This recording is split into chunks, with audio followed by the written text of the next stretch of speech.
Hello friends, welcome my channel. आज के मैं बनाबो मसूर राइस बानानोर जन्य देखुन एखाने आमि गोटा मसूर निয়েছি। गोटा मसूरटाके 6 घंटा आमि भिजिए निয়েছি। आपनारा चाइले ओभारनाइट भिजिए निते पारेन। एटाके खूब भालोभाবে धुয়ে নিয়ে भिजिए रेखेছিলাম। भिजिए নেওয়ার পরে এটাকে কুকারে সিটি লাগিয়ে নিয়েছি। আপনারা চাইলে এটাকে কড়াইতে দিয়ে বা ডেকচিতে দিয়েও কিন্তু সেদ্ধ করে নিতে পারবেন। আমি দুটো সিটি লাগিয়ে নিয়েছি। তো সিটি লাগানোর সময় এর মধ্যে দিয়েছি আমি হাফ টিস্পুন নুন, দিয়েছি আমি 1 टीस्पून मतो दिएছি এখানে আদা বাটা, 1 टीस्पून দিয়েছি আদা বাটা, 1 टीस्पून দিয়েছি আমি রসুন বাটা, আর দিয়েছি আমি একটুখানি হলুদ, আর দিয়েছি কাঁচা লঙ্কা। দুটো কাঁচা লঙ্কাকে আমি এখানে চিড়ে দিয়ে দিয়েছিলাম। দিয়ে এটাকে আমি সেদ্ধ করে নিয়েছি। এখন এটাকে রেখে দিচ্ছি। আমি দেখাচ্ছি মেইন ইনগ্রেডিয়েন্ট আমাদের রাইসটা। আপনারা চাইলে রাইসটা করে নিতে পারবেন, আবার চাইলে লেফট ওভার রাইস, যেটা আমাদের রাতের বেঁচে যাওয়া রাইস থেকে যায়, আমরা ফ্রিজে সংরক্ষণ করি, সেই রাইসটা আমি রাতের বেলার আমার বেঁচে যাওয়া ভাতটা ছিল, যে ভাতটা আমি রেখে দিয়েছিলাম ফ্রিজে, সেটা দিয়েই করবো। তো এখন নিয়ে নিয়েছি ভাতটা আমি সাইডে রেখে দিচ্ছি। এবার গ্যাসের ফ্লেম অন করে নেবো। আমি নিয়ে নিয়েছি একটা কড়াই। গ্যাসের ফ্লেম অন করে নিয়ে কড়াইতে আমি ঘি নিয়েছি। আপনারা চাইলে এটা বাটার বা সাদা তেল দিয়েও করে নিতে পারবেন। আমি ঘি নিয়েছি, গাওয়া ঘি নিয়েছি। তো ঘিটা আমরা মেল্ট হতে দিই। এই দেখুন আমার ঘিটা মেল্ট হয়ে গেছে। এখন এর মধ্যে দিয়ে দেবো আমি একটুখানি গোটা জিরে, ফোড়নি দিচ্ছি আমি গোটা জিরে, আর দিয়ে দিচ্ছি আমি একটুখানি মৌরিটা দিলে গন্ধটা খুব ভালো আসে, যার জন্য আমি এখানে মৌরিটা দিলাম। আমি এটাকে একটু ফাটতে দেবো। এইবারে দিয়ে দিচ্ছি এর মধ্যে আমি 3 টেবিল স্পুন পেঁয়াজটা আমি কুচিয়ে রেখেছি। দেখুন পেঁয়াজটা একটুখানি ট্রান্সপারেন্ট হয়ে গেছে, কালারটা চেঞ্জ হয়ে এসছে, একটু গোলাপি গোলাপি হয়ে গেছে। তো এখন গ্যাসের ফ্লেমটা আমি একটু বাড়িয়ে নেব।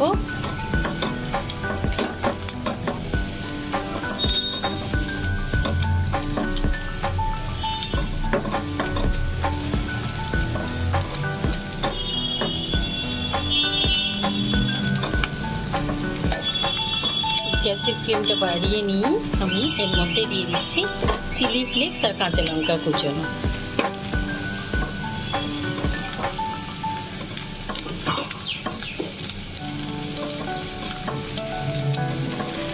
নিয়ে এবারে এর মধ্যে দিয়ে দেবো আমি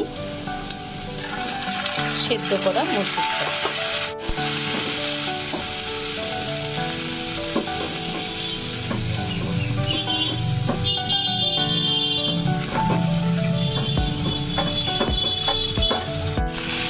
দেখুন মসুরটা দিয়ে দেওয়ার পরে আমি এটাকে নাড়িয়ে নিয়েছি খুব ভালোভাবে। এখন এটাকে আমি সেদ্ধ মসুরটা এর মধ্যে ঢেলে দিয়ে আমি এটাকে নাড়িয়ে নিয়েছি 1 থেকে 2 মিনিট মতো। এখন এর মধ্যে আমি অ্যাড করে দেবো কুচনো টমেটো। আপনারা চাইলে এর মধ্যে আলু দিতে পারেন। আলু দিতে চাইলে তাহলে আপনারা প্রথমেই আলুটা দিয়ে ভেজে নেবেন, তারপরে সেদ্ধ মসুরটা দেবেন। তো আমি এখন এর মধ্যে দিয়ে দিচ্ছি কুচনো টমেটো। দুটো মাঝারি সাইজের কুচনো টমেটো আমি এখানে অ্যাড করলাম। টমেটোটা নরম হয়ে যাওয়া পর্যন্ত আমরা অপেক্ষা করব। টমেটোটা দেওয়ার পরে আমি 1 মিনিট মতো নাড়িয়ে নিয়েছি। এখন আমি দিয়ে দিচ্ছি একটুখানি নুন। তাহলে পরে কী হবে, টমেটোটা খুব তাড়াতাড়ি সেদ্ধ হয়ে যাবে। আর ভাতের জন্য আমাদের নুন দিতে লাগবেই, তো যার জন্য এই সময় আমি দিয়ে দিলাম হাফ টিস্পুন নুন। এই দেখুন টমেটোটা দেওয়ার পরে আমি 2 মিনিট এটাকে নাড়িয়ে নিয়েছি। এটা টমেটোটা থেকে একটুখানি জল ছেড়েছে, একদম একটুখানি হালকা হালকা ময়েশ্চার হয়েছে। তো এখন এইটা আমরা শুকিয়ে নেবো। প্লাস কি হবে, টমেটোটাও সেদ্ধ হয়ে যাবে। টমেটোটাকে একেবারে আমরা পুরোপুরি সেদ্ধ করে নেবো না, একটুখানি যেন গোটা গোটা থাকে, মুখে লাগে এরকমভাবে। তো আমি এখন এটাকে 2 মিনিট নাড়িয়ে নিই। এই দেখুন টমেটোটা দেওয়ার পরে এটাকে আমি 2 মিনিট নাড়িয়ে নিয়েছি। আর এটা দেখুন টমেটোটা সেদ্ধ হয়ে যাচ্ছে, কিন্তু পুরোপুরি একেবারে মেল্ট হয়ে গিয়ে হয়ে যায়নি, একটুখানি গোটা গোটা রয়েছে। এই অবস্থায় আমি এটাকে আরও 1 মিনিট মতো নাড়িয়ে নেব।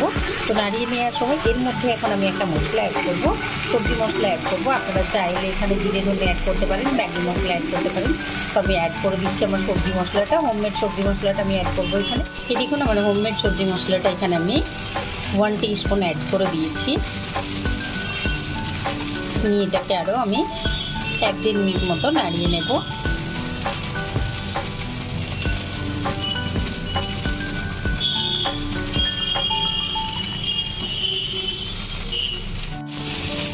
এই দেখুন এবারে আমি দিয়ে দিয়েছি একটা ডিম ভেঙে এর মধ্যে।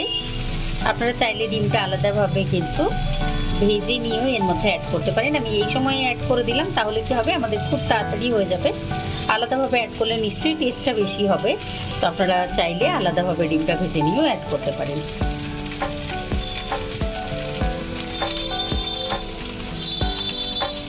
আবার ডিম ছাড়াও করে নিতে পারেন।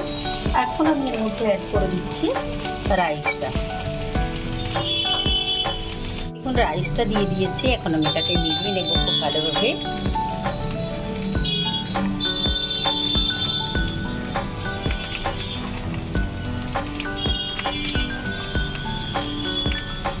অ্যাকচুয়ালি যখন আপনারা বাচ্চাদের দেবার জন্য বানাবেন বা টিফিন বক্সের জন্য বানাবেন, যে টিফিনে দেওয়ার জন্য, তখন ডিমটা অবশ্যই ইউজ করবেন, তাতে টেস্টটা বেড়ে যাবে আর বাচ্চারা খুব ইজিলি খেয়ে নেবে।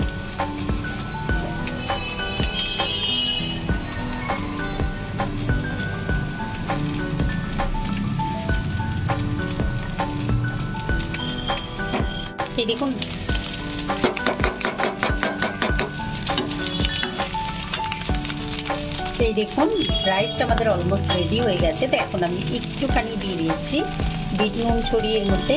বিট নুনটা দিলে টেস্টটা ভালো আসে, যার জন্য বিট নুন দিলাম। আর দিয়ে দেবো একটুখানি আমি গরম মশলার গুঁড়ো।